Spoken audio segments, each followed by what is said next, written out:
Alfajores Cura Brochero. Un alfajor que te hace bien y hace bien.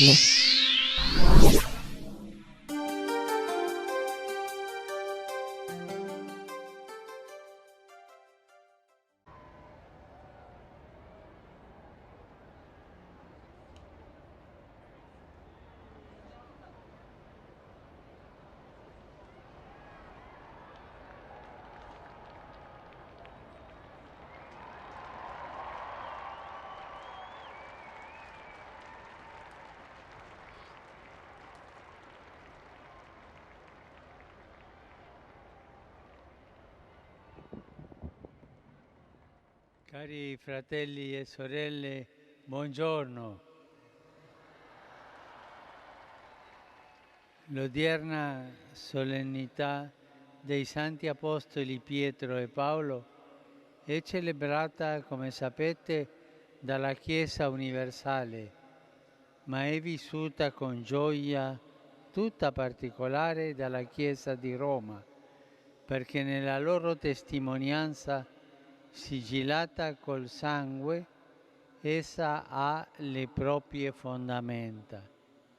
Roma nutre speciale affetto e riconoscenza per questi uomini di Dio, venuti da una terra lontana ad annunciare a costo della vita quel Vangelo di Cristo al quale si erano totalmente dedicati.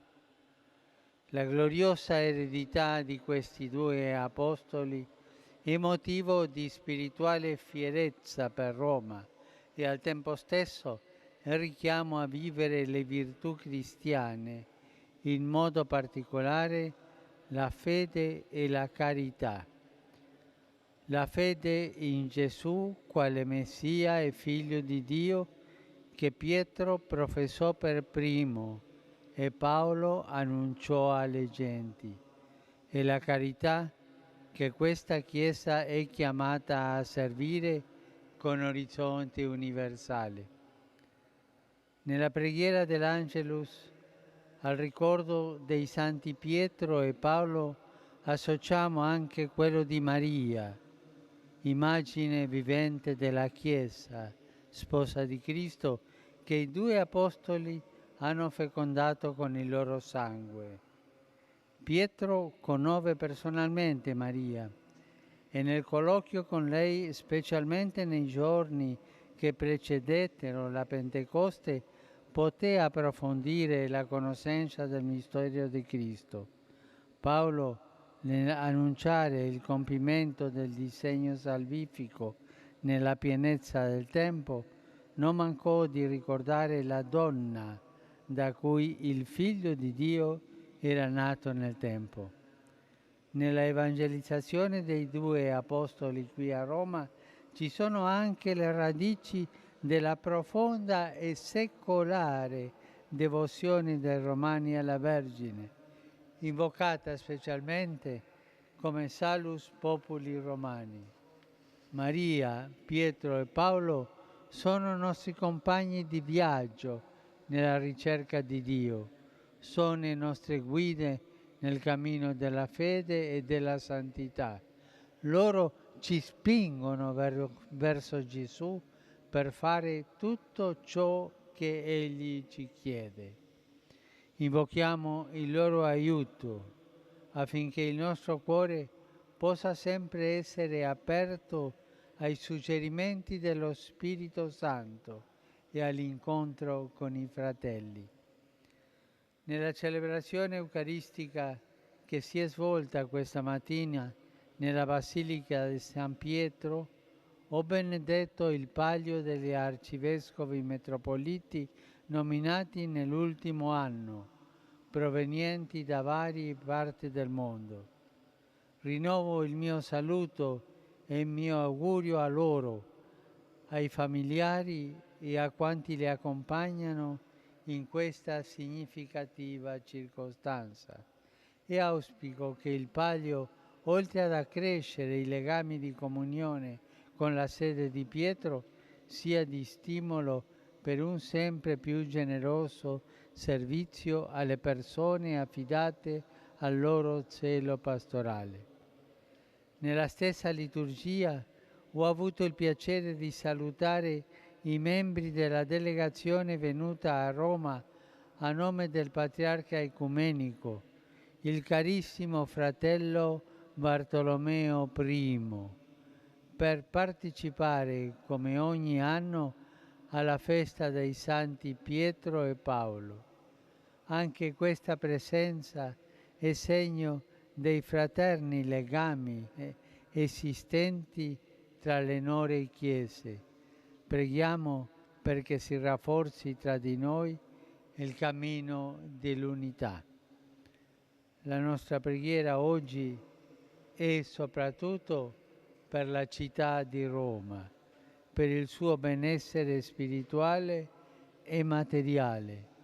La grazia divina sostenga tutto il popolo romano perché viva in pienezza la fede cristiana, testimoniata con intrepido ardore dai santi Pietro e Paolo.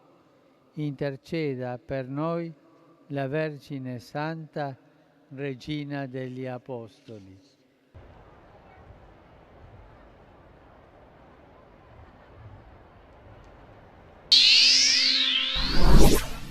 El Papa Francisco hizo unos metros de su casa en Santa Marta y fue a visitar a su hermano, el obispo emérito de Roma, Benedicto XVI, para desearle buenas vacaciones en Castel Gandolfo por estos 14 días del mes de julio.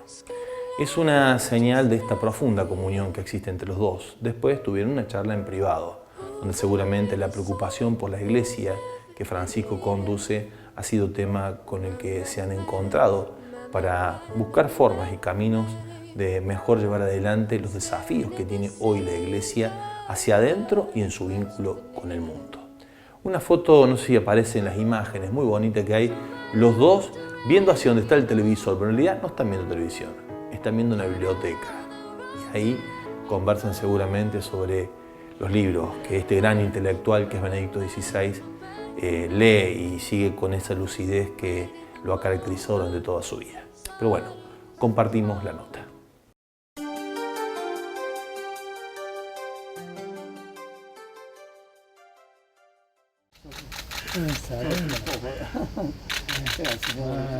Mi auguro una buena vacanza. El pasado martes por la mañana el Papa Francisco hizo un salto hasta el ex convento Mater Ecclesia para hacer una visita a su predecesor Benedicto XVI. Un papa emérito más anciano pero de buen humor salió a recibirlo a la puerta de su residencia. Durante los instantes que estuvieron ante las cámaras, Benedicto preguntó a Francisco cómo pasar a las vacaciones.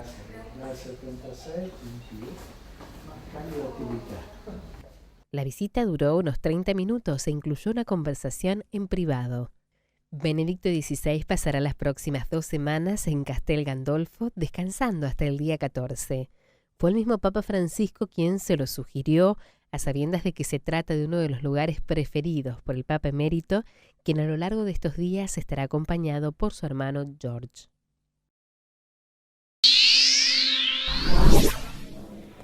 El Papa Francisco recibió en Roma a miembros del Congreso Internacional de Cristianos y Judíos. Roma ha sido un lugar de mucho diálogo en la vida interreligiosa. Recordó el Papa que las raíces cristianas y católicas pertenecen al judaísmo. El mensaje de Francisco por un tema que le es caro a su corazón, el diálogo ecuménico y el diálogo interreligioso.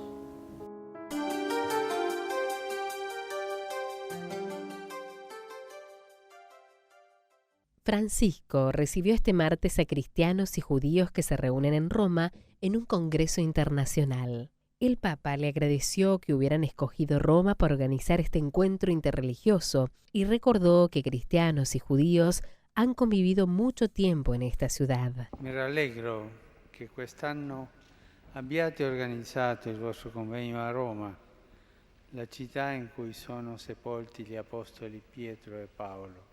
Cristiani ed ebrei vivono dunque a Roma insieme da quasi 2000 anni, sebbene le loro relazioni nel corso della storia non siano state prive di tensioni. El Papa recordó que el cristianismo tiene raíces judías y valoró positivamente el diálogo realizado en estos últimos 50 años. Un vero dialogo fraterno ha potuto svilupparsi a partire dal Concilio Vaticano II, dopo la promulgazione della Dichiarazione Nostra Aetate. Questo documento rappresenta infatti il sì definitivo alle radici ebraiche del cristianismo e il no irrevocabile all'antisemitismo. La Declaración Nostra Aetate trata sobre las relaciones entre la Iglesia Católica y las otras religiones no cristianas. Fue aprobada en 1965 durante el Concilio Vaticano II. Al final del encuentro, Francisco agradeció a todos su aportación al diálogo judío-cristiano, un mensaje cuya contestación no se hizo esperar.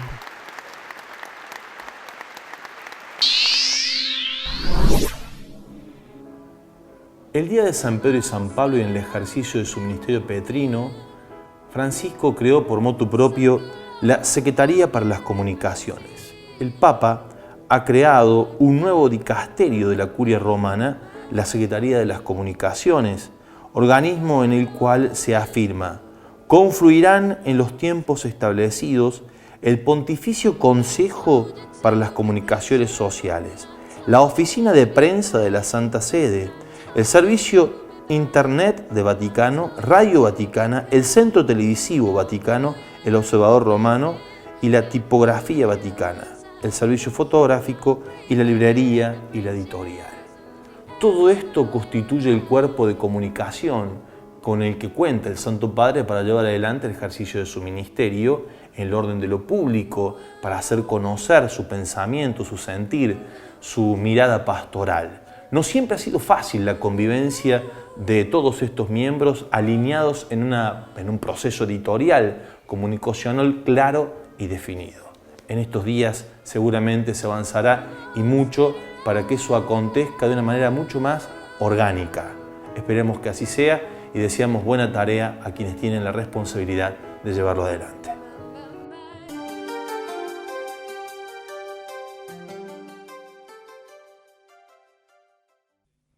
El Papa Francisco ha creado un motu propio, un nuevo dicasterio de la Curia Romana, la Secretaría para la Comunicación, organismo en el cual se afirma confluirán en los tiempos establecidos el Pontificio Consejo para las Comunicaciones Sociales, la Oficina de Prensa de la Santa Sede, el Servicio Internet Vaticano, Radio Vaticana, el Centro Televisivo Vaticano, la Observatorio Romano, la Tipografía Vaticana, el Servicio Fotográfico y la Librería Editora Vaticana. Este trabajo es un largo proyecto y reforma iniciado un año atrás y finalizado por la Comisión para los Medios Vaticanos, instituido el pasado 30 de abril. La voluntad de Francisco es que tal reorganización, valorizando cuanto en la historia se ha desarrollado al interno de la estructura de la comunicación de la sede apostólica, proceda decididamente hacia una integración y gestión unitaria. Con la nueva Secretaría para la Comunicación, concluye el pontífice, el sistema comunicativo de la Santa Sede responderá siempre mejor a las exigencias de la misión de la Iglesia. Para dirigir la nueva estructura, el Papa Francisco ha llamado a Monseñor Darío Eduardo Viganó, director del Centro Televisivo Vaticano. El motus propio fija el 29 de junio de 2015 como fecha de inicio de las funciones de la Secretaría para la Comunicación e indica como su sede provisoria Palacio Pío, en el que se encuentran las redacciones y oficinas de Radio Vaticano. Llegamos al final de Francisco a Diario. Ha sido un gusto una vez más compartir con ustedes este espacio. Como decíamos al principio, es una oportunidad para encontrarnos con el corazón del Papa. Sus palabras, sus gestos, su enseñanza, sus actitudes, su amor por el pueblo, la unción de quien es guiado por el Espíritu Santo hacia lugares donde la novedad ha de esperarnos. El mundo en el que vivimos, que está envejecido, necesita de estas presencias que le dan vida, que lo revitalizan. Y Francisco es un testigo como líder del mundo en este sentido. Ojalá que en este fin de semana podamos también nosotros recibir esa gracia, ese don que nos ofrece Francisco en su persona para revitalizar también nosotros fuerzas y poder afrontar la semana que viene con un nuevo espíritu. Que tengan un buen fin de semana en familia. Nos encontramos en el próximo Francisco a Diario.